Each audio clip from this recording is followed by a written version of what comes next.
LGBTQ 1 Minute News, Let's Queer Up Health. How queer men are reinventing themselves at every age. Fall isn't just about changing leaves, it's about transformation.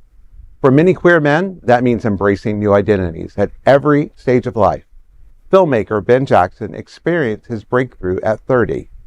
And Jaron Soh, founder of Voda, reminds us that, quote, but aside from the new adventures and possibilities open to men who come out later in life, there are still important factors to note, such as having potentially lived with internalized feelings of shame for decades, end quote. George Takei, best known as Sulu on Star Trek, came out as gay at 68 in 2005.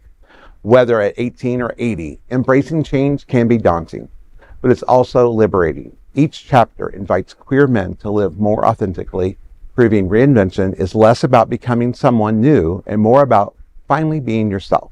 You know, I find this interesting. There's several stories that will be coming out more and more about this. And when I hear stories like that, I think about my own life and that, you know, I came out late in life and I've led that heterosexual life for a number of years and had children and became an artist, and then I'm gay, and now I'm down here in South Florida an activist, and it just continues to show the layers just continue to peel away, and when we start to be able to own that in ourselves, we become, you know, the flowers that we are. Vaughn, what? I had no idea. Oh my gosh. I had no idea. This is something I'm learning new about oh my you. Gosh. You were married and yes. you had children? Yes. Oh my God. That's another story. You know what? I have a few friends like that. Mm-hmm. They came out later. Mm-hmm. They did the thing that they thought was expected. Exactly. And they felt pressured by family to live up to a certain standard and image. They married. Mm-hmm. Some of them even had children. Yep. And then later in life, they came out. I know I can speak for myself.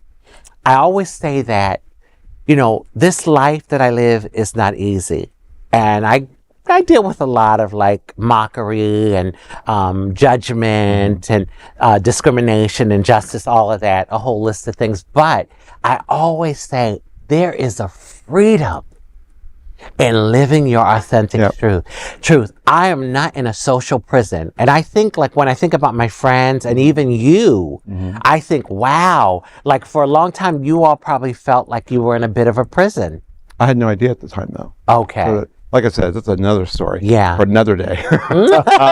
Well, that is a 1 minute. More. Yeah, that is a 1 minute LGBTQ story for today. There is no other queer nonprofit media platform like this in the entire world. Support our LGBTQ stories by sharing and subscribing. Queer News Tonight.